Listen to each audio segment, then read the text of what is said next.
आज मैं आप लोगों को वो सच्चाई दिखाऊंगी जिससे आपकी खुद की रूह कांप जाएगी। वो चीज़ मैंने सहन करी है। मुझे कुत्तों की तरह मारते थे, मेरा सर दीवार में फेंकना, मेरा मुंह बंद कर लेते थे, मेरा गला दबा देते थे। सूरज जी की बात कर रही हूँ, है ना। फिर सूरज जी, फिर भी मैं उनसे इतना प्यार करती थी ना, हद से ज्यादा। कि कुत्तों की तरह मारते थे मेरे को, कुत्तों की तरह। और लड़ाई किसकी वजह से होती थी? जो नीचे जो है तो ये आज बेचारे बन रहे हैं ना, इन्होंने मेरी जिंदगी खराब कर दी। जब पति थे पिटवाते थे मेरे को, ये लोग जो नीचे बैठे। धीरे धीरे पूरी सच्चाई ला दूंगी जो भी है। सबकी तारीफ करती हूँ, सब अच्छे हैं। हाँ, राजवीर जी की कहूंगी कि उन्होंने बहुत प्यार दिया, बहुत ज्यादा जिंदगी जीने का सिखाया कि जिंदगी ऐसी होती है, पति ऐसे होता है। सूरज जी ने तो कुत्तों की जैसी हालत कर दी थी। इस सब को सुनकर आपका भी दिल जो है ना वो सुन्न हो गया होगा, क्योंकि मोस्टली लोगों का यही हाल है। सुनकर वो ऐसे हैरान हो गए हैं, इतनी ज़्यादा मेंटली डिस्टर्ब हो गए हैं ज़्यादातर लोग, कि उनको समझ में नहीं आ रहा कि किस तरह से वो जाकर सपना की मदद करें, किस तरह से उसको सपोर्ट करें। क्योंकि ये वाकई में बहुत ही कट्टरपंथी है। ऐसे कोई कैसे कर सकता है यार। आज की डेट में लोग जो है ना अपने माँ बाप से लड़ पड़ते हैं अपनी वाइफ के लिए, चूँ भर नहीं बोलते, कुछ भी पलट कर जवाब नहीं देते। और आज की दुनिया में भी ये सब हो रहा है इतना। मैं ये नहीं कह रही कि ऐसे हो जाना चाहिए कि अपने माँ बाप को छोड़ देना चाहिए, बट मैं ये कह रही हूँ कि इतना भी नहीं करना चाहिए ताकि दूसरे के घर से आके, पहले कभी अब से 10-20 साल पहले ये सुनने को मिलता था कि इस तरह की हरकतें सामने आती थी कि माँ बाप के सिखाए में आकर लड़के जो है वो अपनी वाइफ से लड़ाई झगड़े करते थे, मारते पीटते थे, उन पर हाथ उठाते थे। लेकिन अब कुछ सालों से तो ऐसा लग रहा था कि जैसे इक्वालिटी का ज़माना है ना, तो हस्बैंड वाइफ दोनों जॉब कर रहे हैं, बराबर से आके दोनों घर मैनेज कर रहे हैं। और घर में सास ससुर भी जो है ना दोनों को प्यार से रख रहे हैं, क्योंकि दोनों ही अर्निंग कर रहे हैं, दोनों ही अपना काम कर रहे हैं। लेकिन आज की डेट में भी ये सारी चीज़ें सुनकर इतनी लड़की जो है समझदार है, पढ़ी लिखी है, अपने पैरों पर खड़ी है, काम कर रही है, घर देख रही है, अपने बच्चों को देख रही है, इतने बड़े दुख से गुजरने के बावजूद भी वो रिकॉर्डिंग सुनी नहीं जा रही थी। किस कदर से वो जो है उस पर चिल्ला चिल्ला कर बोल रहा था, अब्यूजिंग लैंग्वेज यूज़ कर रहा था, गालियाँ गलौज कर रहा था, ये कह रहा था कि मैं हूँ तेरा बाप, मेरे अलावा तेरे को कोई नहीं है। लेकिन हमें उस रिकॉर्डिंग में एक और चीज़ समझ में आई। रिकॉर्डिंग को ध्यान से सुनेंगे तो उसमें वो बार बार एक ही चीज़ को बोल रहा था। क्या सूरज जी को पसंद नहीं था सपना का ये बनाना, चैनल बनाना या वीडियो बनाना या रील बनाना? क्योंकि मुझे ऐसा लगा है, और क्या आपको भी ऐसा लगा है? क्योंकि बार बार एक शख्स का नाम आया है, नीतू। क्योंकि वो बार बार ये बोले थे नीतू बनेगी, नीतू बनेगी। तो भाई इस लाइन का क्या मतलब था? कौन है वो नीतू? क्या ये वही नीतू है जो इनकी भाभी हैं आज की डेट में? जैसे लखन भैया की वाइफ को नीतू भाभी कहती हैं, ये क्या वही है? ये क्या वो पहले से ही इन सारी चीज़ों को जो है समझ पाके ये सारी चीज़ें बोल रहे थे कि नीतू बनेगी, यानी कि नीतू बिस्ट बनेगी? क्योंकि वो एक इन्फ्लुएंसर हैं, बहुत अच्छी रील्स बनाती हैं, पॉपुलर हैं, और अपने ही दम पर अपने चैनल को इतने हाइट तक लेकर गई हैं। तो क्या वो ताना मार मार कर इसी बात पर लड़ाई झगड़ा हुआ था? क्या लड़ाई की असली वजह यही थी? क्या इसी वजह से कि रील बनाती थी, अपलोड करती थी तो इनकी सास को पसंद नहीं था? क्या ये मार पिटाई सिर्फ इसी वजह से थी? कितनी चांटों की आवाज़ वो सुनी नहीं जा रही थी कान में, जैसे वो बार बार धड़ाधड़ मारा था, किस तरह से वो मुँह भींच रहा था। वो रिकॉर्डिंग से साफ साफ समझ में आ रहा था कि वाकई में वो एक एक शब्द जो सपना ने बोला है, वो एक एक शब्द उसने उस टाइम जिया है, उसने उस टाइम झेला है। अब भाई 4 तरह के लोग होते हैं, 4 तरह की बातें होती हैं। अब कुछ तरह के लोग जो है ना वो उसको सीख दे रहे हैं, कुछ तरह के लोग जो है ना वो ये कह रहे हैं कि वो इस दुनिया से चला गया है और इस दुनिया से जाने के बाद अब ऐसा नहीं करना चाहिए। हमारे इस्लाम में भी कहते हैं, और बहुत सभी धर्म में इस बात को कहते होंगे कि जो इस दुनिया से चला गया उसके पीठ पीछे बुराई नहीं करनी चाहिए। यही कहते हैं कि बस यही कहो कि जैसे थे बस ऊपर वाला ही उसको जाने, और उसके नाम पर उसको छोड़ दो, भले ही चाहे आपके दिल में कितनी भी कड़वाहट हो। हमारे इस्लाम में भी कहते हैं। लेकिन कुछ जख्म ऐसे होते हैं ना जो भरे नहीं भरते। अगर उन जख्मों से जुड़ा हुआ कोई बंदा अगर आपके सामने जीते जिंदगी आपके साथ जी रहा है और वो बार बार आपके उन जख्मों को कुरेद रहा है, तो फिर वो जख्म कैसे भर जाएंगे? कोई ऐसे क्यों नहीं सोचता कि अगर वो जख्म को देने वाला सोर्स जहाँ से वो जख्म आते थे वो सोर्स अभी वहीं के वहीं बरकरार है। हमें क्या पता घर में आज भी ये सारी चीज़ें होती हों, और वो कोशिश भी हो सकता है दोबारा जब उनकी शादी हुई थी तब भी वो कोशिश कराई गई होगी। लोगों ने ये भी कहना है कि कितने अच्छे माँ बाप हैं कि उन्होंने एक बेटा खोने के बाद अपने दूसरे बेटे से तुम्हारी शादी करा दी थी। तो उसका भी उन्होंने पर्पस बताया, उन्होंने खुलकर बोला है इस चीज़ के लिए कि वो जो शादी बने हैं कराई थी मेरे से, वो कोई बहुत ज़्यादा महान नहीं बन गए हैं, उसमें भी उनका अपना फ़ायदा था, क्योंकि वो चाहते थे कि लड़की अब ऑब्वियसली एज है तो उसके माँ बाप तो उसको लेकर जाएंगे, कहीं ना कहीं दूसरी शादी कराते, कहीं बाहर ले जाते, और जैसे ये यहाँ से बाहर बाहर हटती तो चीज़ें बाहर निकलती, तो इस वजह से वो घर के घर में रह जाए और चीज़ें वहीं की वहीं दबी रह जाएं, इसलिए लेकर आए थे। पर मुझे एक बात आज तक समझ में नहीं आई, अगर ये इतने ही अच्छे से जड़ ज़मीन घर से इतने जब बहुत बड़े हैं तो फिर क्यों एक गरीब घर की लड़की को ये अपने घर में शादी करके लेकर आए? क्या इस वजह से कि जिसको उसको अच्छे से एड़ी में दबा सके, अच्छे से उसको दबोच कर रख सकें? और देखा जाए तो मुझे तो भाई एज में भी बहुत ज़्यादा डिफरेंस नज़र आया। कहाँ सूरज जी देखो जरा, एकदम ऐसे मतलब उनका फेस भी ऐसा था, हाइट बॉडी भी थी। और उस टाइम तो सपना भाई साहब बहुत ज़्यादा, एक 18 साल की उम्र की लड़की की, चलो 18 साल भी छोड़ दो, फिजिक में भी वो बहुत ज़्यादा कमज़ोर और पतली सी थी और जोड़ी भी बिल्कुल ऐसी नहीं थी। अब पता नहीं क्या तो मजबूरी रही होगी कि भाई इनके माँ बाप ने क्या सोचकर, हो सकता है यही सोच कर के अच्छा घर है, अच्छा वर है, लोग अच्छे हैं, ये सोचकर दे दी हो कि गरीब घर की लड़की है। लेकिन इनकी क्या थी मजबूरी जो ये ऐसी लड़की लेकर आए? सिर्फ सुंदर था? सुंदर तो आज भी वो बहुत है, इस वजह से यही इसलिए लेकर आए कि गरीब घर की लड़की को लेकर आएंगे और हमेशा एड़ी के नीचे दबा कर रखेंगे। जो ये मंसूबे इनके कामयाब हुए भी और उन्होंने वही किया। एक येलो कलर की साड़ी में उन्होंने एक फोटो अटैच किया था। क्या दुबली पतली सी एक लड़की, बताओ 18 साल की उम्र की लड़की की इतनी समझ होती ही कहाँ है कि वो सारी चीज़ें कर पाए? पर मैं तो फिर भी ये कहूँगी कि भाई ये आज की लड़की है, 2020 में अगर ये कोई 21 साल की रही होगी तो कोई ऐसा तो नहीं है ना, तो आज के ज़माने की हुई ना। उसके बावजूद भी इसने उस टाइम पर भी अपने लिए आवाज़ क्यों नहीं उठाई? क्यों नहीं जाकर FIR दर्ज कराई? जब एक बार मार पिटाई हुई, 2 बार मार पिटाई हुई और हमेशा के लिए उन्होंने आदत बना ली थी, तभी भी उनको स्टैंड ले लेना चाहिए था। देखिए भाई, मार पिटाई एक सलूशन नहीं है किसी भी चीज़ का।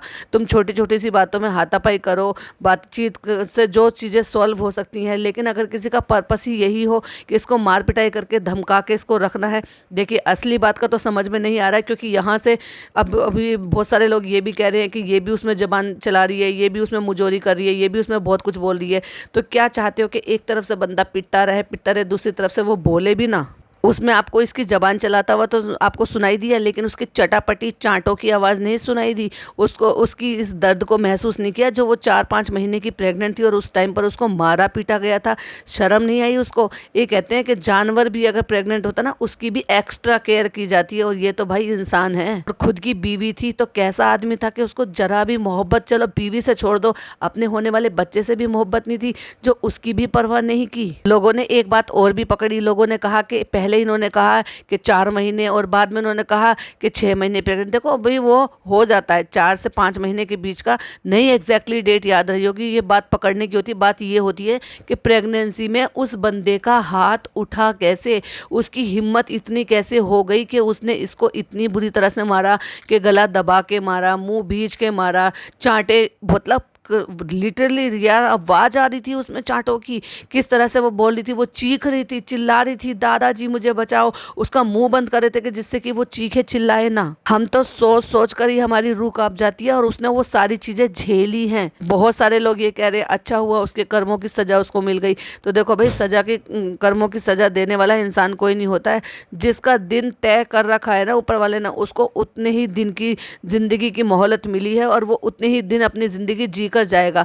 अब देखो, अब दूसरे वाले हस्बैंड से तो बहुत प्यार मोहब्बत सब कुछ मिला, लेकिन सिर्फ 2 साल के लिए ही मिलना था। ऊपर वाले को उनको भी लेना था, उन्होंने ले लिया उनको। अब ये किस्मत की मारी नहीं है तो क्या है ये? तो क्या सूरज जी को उसका जो है इंस्टाग्राम चलाना या फिर यूट्यूब बनाना ये पसंद नहीं था? डांस करके रील बनाना पसंद नहीं था? क्या रील बनाना पसंद नहीं था? या मेकअप फैशन करना पसंद नहीं था? क्या ऐसी चीज़ नहीं थी? क्या ये सोच कर लेकर आए थे कि सीधी सादी सी लड़की लेकर आएंगे और जो है गरीब घर की लड़की लेकर आएंगे तो हम उसे अपने हिसाब से ढाल लेंगे? और उसने फिर अपने पैरों पे खड़े होने की कोशिश की, अपना इंस्टाग्राम, यूट्यूब, ये सब चीज़ें बनाई।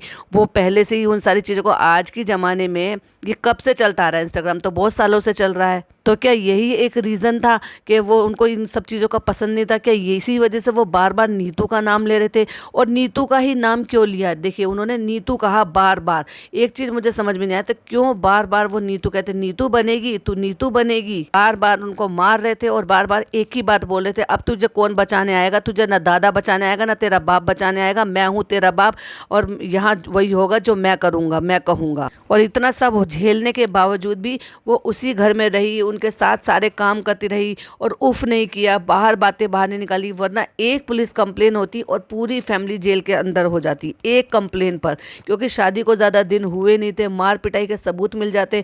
अगर कोई किसी को मारता पीटता है तो डेफिनेटली उसका मेडिकल भी हो जाता है। प्रेगनेंसी के टाइम पे आप किसी को मार पीट रहे हो, ये तो और भी बड़ा क्राइम है। क्राइम तो खैर देखो, प्रेगनेंसी ना भी हो तो भी मारना पीटना वो क्राइम ही है। लेकिन मैं ये कह रही हूँ कि एक गरीब घर की लड़की होने के नाते हो सकता है उसकी माँ के संस्कार ऐसे दिए हों, उन्होंने ये सारी चीज़ें समझा बुझा दी हो कि चलो कोई बात नहीं, मियाँ बीवी में ऐसी बातें हो जाती हैं। पर मुझे समझ में नहीं आया, पढ़ी लिखी होने के बावजूद भी, आज की लड़की होने के बावजूद भी वो अब तक इन सारी चीज़ों को क्यों झेलती रही, क्यों चुप रही। जो कदम उसने आज उठाया है वो कदम उसको उसी टाइम उठा लेना चाहिए था, उसी टाइम इसको एफआईआर करा देनी थी, पुलिस कंप्लेन करनी चाहिए थी, वुमेन हेल्पलाइन में हेल्प ले लेनी चाहिए थी। रिकॉर्डिंग में ये भी कहते हुए सुना हुआ, पहले तुझसे तो निपट लूँ, बाद में उनसे भी निपटूंगा। किससे निपटने की बात हो रही थी? क्या नीचे बैठे हुए सास ससुर जो हैं सपना के, उनसे निपटने की बात हो रही थी, या फिर किसी और से निपटने की बात हो रही थी? वो तो खुलकर सामने बात नहीं आई, लेकिन बार बार जो वो एक ही बात बोल रहे थे, और लड़ाई झगड़े की हो सकता है वजह भी यही हो। जहाँ तक मुझे ऐसा लग रहा है कि यही हो सकता है कि शायद उनको उनका व्लॉग बनाना, वीडियोस बनाना पसंद नहीं है। और यही बातें अभी भी कुछ महीने पहले भी आपने देखा होगा, या कुछ दिनों से भी आपने देखा होगा कि यही सारी चीज़ें हो रही थी कि हमें व्लॉग में शूट मत करो, क्योंकि बार बार उनकी सास का एक ही बात रहती है, हमें व्लॉग में शूट मत करो, हमें मत दिखाओ। तो क्या ये मेन रीज़न है इनका व्लॉगिंग करना, इनका इंस्टाग्राम चलाना, ये मेन रीज़न है? मे बी, मुझे तो समझ में आया, मुझे तो यही आया, क्योंकि बार बार एक ही बात को दोहराना और नीतू का नाम लेना। नीतू मतलब मुझे लग रहा है कि वही वाली नीतू है, लखन वाली नीतू, क्योंकि वो एक ग्रेट और बड़ी इन्फ्लुएंसर हैं और सोशल मीडिया के नाम पे कौन नहीं जानता उनको। तो सब लोग उनसे इंस्पायर होते हैं और उनके जैसा बनना भी चाहते हैं। तो क्या एक ये मेन रीज़न था लड़ाई झगड़ा होने का? वो बार बार रिकॉर्डिंग में कह रहे थे कि तुझ जैसी मैंने कितनी देखी है, तुझे बचाना आएगा तेरा बाप, यहाँ बैठा है तेरा बाप, मैं हूँ तेरा बाप, अब तुझे कौन बचाने आएगा मुझसे। लेकिन ये बात समझ में नहीं आ रही, वो बार बार ये क्यों कह रहे हैं, नीतू बनेगी, नीतू नीतू बनेगी, नीतू। इस बात का तो मुझे मतलब समझ में ही नहीं आया। और गाली गलौच इतनी ज़्यादा हो रही हैं, बहुत ज़्यादा मार रहे हैं उसको, वो बचने की कोशिश कर रही है तो फिर भी मार रहे हैं, फिर कह रहे हैं ढोंग करेगी तू, ढोंग करेगी। भाई साहब, वो रिकॉर्डिंग मैंने सुनी क्योंकि मुझे वीडियो बनानी थी, वो मुझसे सुनी नहीं जा रही थी, और उस लड़की ने वो सब कुछ झेला है और फिर भी लोग उसका जीना हराम कर रहे हैं। दो तरह की बातें कर रहे हैं। कुछ लोग कह रहे हैं कि ऐसे मरे हुए को मत कहो, अब ये सारी बातें क्यों आई? तो मैं बताऊं, अब ये सारी बातें इसलिए सामने आई क्योंकि जो चीज़ें पहले उनके सामने उनके थ्रू कराई जाती थी, वो सारी चीज़ें अब डायरेक्ट अटैक किया जा रहा है, इसलिए वो सारी चीज़ें बाहर आई। उनकी माँ को वहाँ आने से रोका जाता है, उनको व्लॉगिंग करने से रोका जाता है, उनको ये सारे काम करने से रोका जाता है, और उसके बाद भी उनके साथ लड़ाई झगड़े फजीते होते ही रहते हैं। लेकिन जितना मैं जानती हूँ, जब ये अकेली पड़ गई थी और राजवीर जी की डेथ हुई थी, उसके बाद लखन भैया जो है इनसे मिले हैं और इनकी जो है मुलाकात हुई है, जान पहचान बढ़ी है। लेकिन उससे पहले भी अगर मैं ये कहूँ कि अगर वो नीतू को जानते थे तो उसमें कुछ गलत भी नहीं है और कुछ छुपा हुआ भी नहीं है। क्यों? क्योंकि वो वैसे ही पहले से फेमस है, इन्फ्लुएंसर हैं। कोई उनको जाने या ना जाने, या उनसे रिश्ता हो या ना हो, जानते तो सारी दुनिया ही है उनको। तो भाई वो इतनी बड़ी इन्फ्लुएंसर हैं और इतनी सारी लड़कियों की इंस्पिरेशन है, तो डेफिनेटली इनकी भी इंस्पिरेशन रही होगी। तो इसी वजह से इन्होंने भी सोचा होगा कि अपने पैरों पे खड़ी हों, और मैं भी शायद इस वजह से वो रील्स और ये सब चीज़ें इस दुनिया में कदम रखा, उन्होंने ये सब काम करना शुरू करा। मे भी ये रीज़न हो सकता है। देखिए, मैं दावा इस किसी चीज़ का नहीं कर रही, लेकिन ये हो सकता है, इसमें कुछ बुराई भी नहीं है। अगर आप एक दायरे में रहकर कोई काम कर रहे हो, तो जैसे ये अभी तक करती आ रही हैं, और आज जब इनके घर में इनके 2 हस्बैंड नहीं हैं और कोई और कमाने धमाने वाला नहीं है, तो क्या इनका घर इसी चीज़ से नहीं चल रहा है? तो क्या इनके सास ससुर को वो सारी चीज़ें नहीं दिखाई दे रही हैं कि एक लड़की, एक बहू, एक मर्यादा में रहकर अपने हस्बैंड के साथ ये सारी चीज़ें कर रही है, तो उसमें बुराई ही क्या है?